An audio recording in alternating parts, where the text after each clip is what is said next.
Hey, good morning, Justice Leaguers. This is your champion boss hog here, heavy hitter PK Ripper. I'm here to give you this week's matchups as well as the rundown from last week. So let's just shoot right into it. We're going to go with the matchup of the week, which was me versus the East Coast Boats and Hoes, in which I took to defeat the Boats and Hoes, narrowly defeating me 210 to 203. Talk about this matchup. It ended up being close at the end. Both teams had good players going, a lot of high scoring.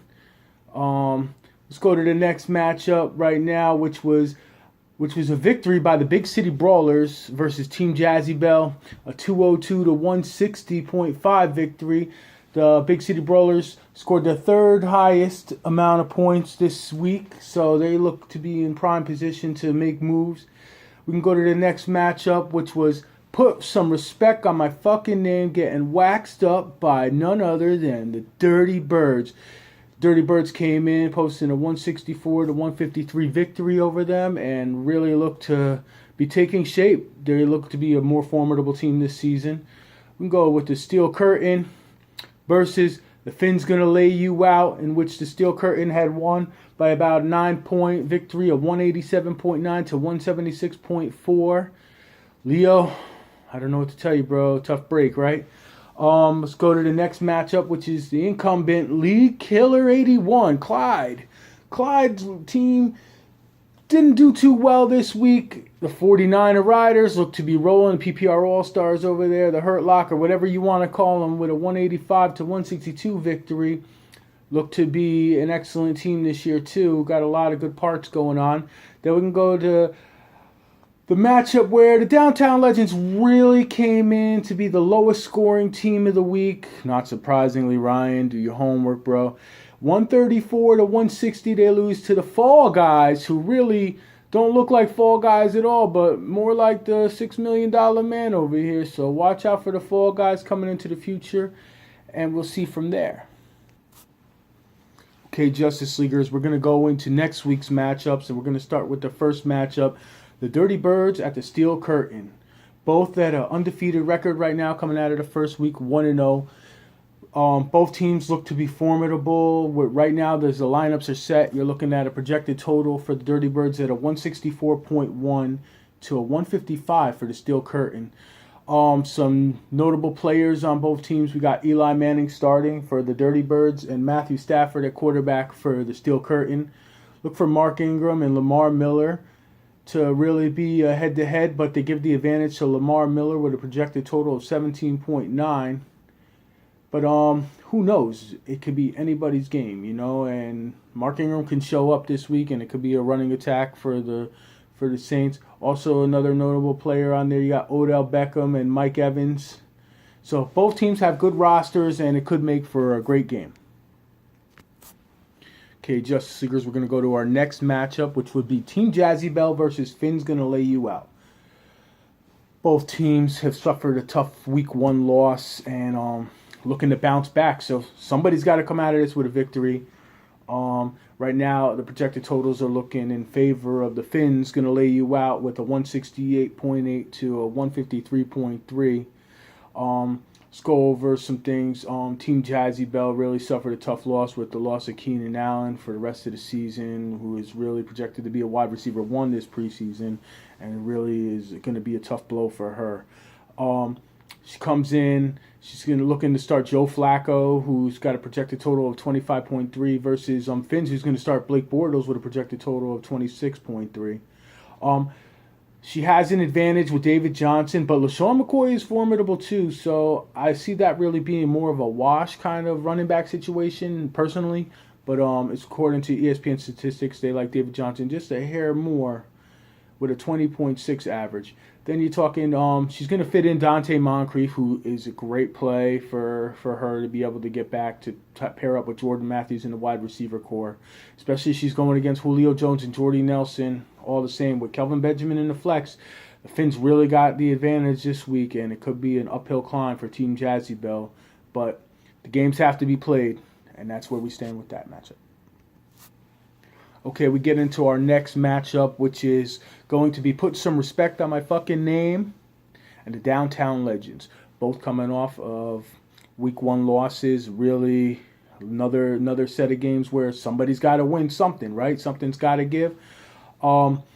It's coming off as far as respect on my name is projected at 167 to a 152 point total, looking like respect is going to own this matchup, but I wouldn't look at it too bad because even though he has Cam Newton, he's going against Aaron Rodgers on the Downtown Legends, and as well as Todd Gurley and Eddie Lacy look to have some good games coming up. Devontae Freeman, Rashad Jennings, it's okay. I'm not looking at anything special as far as the receiving core. You got respect on my name with Amari Cooper. Travis Benjamin could be a good play now that Keenan Allen is out. And then you look at he's got Randall Cobb, who he's got stacked with Aaron Rodgers, could be something. Larry Fitzgerald, who got 2 touchdowns last week, could be a big play there too. Then, of course, you got Khalil Mack versus J.J. Watt. These guys got the 2 best DNs in fantasy football right now as far as preseason rankings goes. So we'll see what happens. I look for this to be a closer matchup than what the projected totals are.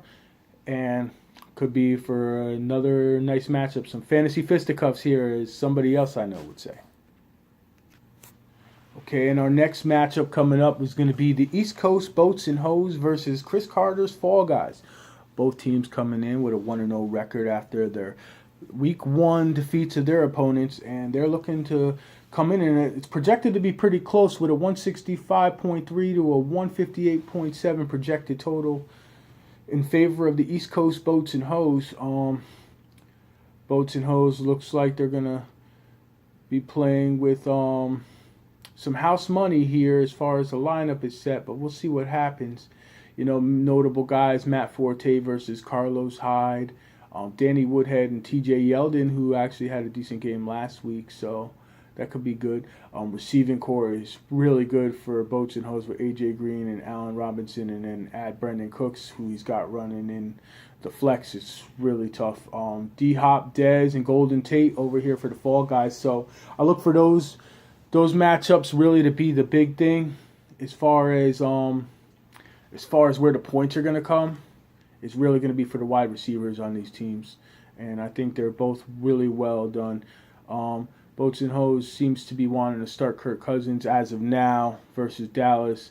He does have Russell Wilson sitting on the bench, who's in the questionable mark because I think Russell Wilson had some issues. But I think he should be good to go. But we'll see what happens with it. And another touch matchup. Somebody's going to be 2-0 and somebody's going to be 1-1 here. So we'll see what happens with this matchup. Okay, Justice Leaguers, we go into this matchup, which includes me, your league champion, Boss Hog Heavy Hitters, going against League Killer 81, Clyde's team. It's looking like a tough matchup. Both teams coming off of devastating Week 1 losses. So close, Eli, so close. But you know what? It happens. Injuries, stuff plagues. We'll see what happens with that. Hopefully I get the return of the Gronk, and it's something I'm looking forward to. He's coming in as a questionable mark right now. So we're going to go into this matchup. We got Drew Brees versus Carson Palmer. The projected total for this matchup is a 151.3 to 147.5 as of now, in favor of League Killer 81. I don't know, Clyde. I don't think you got it this week, bro. But anyway, tough matchups we got here. We already talked about Carson Palmer, Drew Brees, both coming off of good games. You know, Drew Brees obviously with the 48.5 point game. I don't know if he could sustain that, but he has a sweet matchup against the Giants this week, which could be something just to look forward to. And then we're talking D'Lo Williams over here at the running back position versus Adrian Peterson. You know, what D'Lo was able to do last week. But look for Adrian Peterson to bounce back against the Green Bay defense, who is not very stout against the run. Then as far as receiver matchups, we got a Doug Baldwin, T.Y. Hilton, a Sammy Watkins, Brandon Marshall. I look for the advantage to the league killer on that, especially with the Sammy Watkins injury woes a little bit, you know, and it could be rough. As well as Tajay Sharp, the Tennessee Titan over there. He's turning out to be the number 1 receiver there. We'll see what happens with this.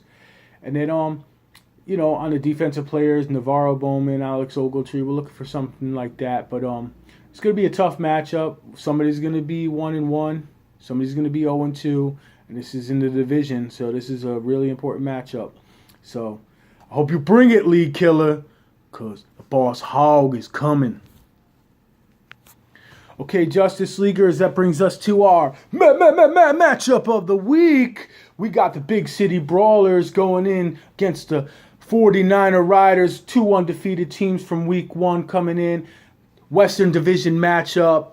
What more can you say? It's the Commissioner versus the PPR Hurt Locker. This is going to be fantasy fisticuffs again, a slobber knocker, slugfest, whatever you want to call it. I really like this matchup. You're talking a lot of guys with good players. Jameis Winston coming off a great game, 4 touchdowns last week. Andrew Luck coming off a great game. You got guys like Doug Martin for the Big City Brawlers. You got Ezekiel Elliott for the 49er Riders. You got Latavius Murray, Antonio Brown, Demaryius Thomas, Clive Walford, Matt Jones going in for the Big City Brawlers coming in. And then on the other side of the Royal Rumble, you got DeMarco Murray, Eric Decker, Marvin Jones, Kobe Fleener, Spencer Ware. So you're looking at these teams and you're saying, how do they match up? Well, they match up really well. The projected total for this matchup is 159.8 to 157 in favor of the 49er Riders. Antonio Brown is really the standout guy here as far as I'm concerned, because he's like the number 1 overall guy who actually can live up to the number 1 overall pick and makes everything different. Watch out though. I mean, he's got players on his other team with an overall stack set that can match up. You know, more meat and potato kind of guys. Demaryius Thomas really needs to show up this week for the Big City Brawlers to make a name for himself. But it's close. I can't call this one. If you can call it, maybe some roster adjustments, maybe some pickup off the waiver wire, maybe even a trade can happen this week that can kind of shift the balance of this matchup. And that's all I got for this week, Justice Leaguers. Hope you enjoy it. You know, it's kind of like whatever. I'm helping out because I got a lazy-ass commissioner. But whatever, you know. That's all I got to say is peace till next week.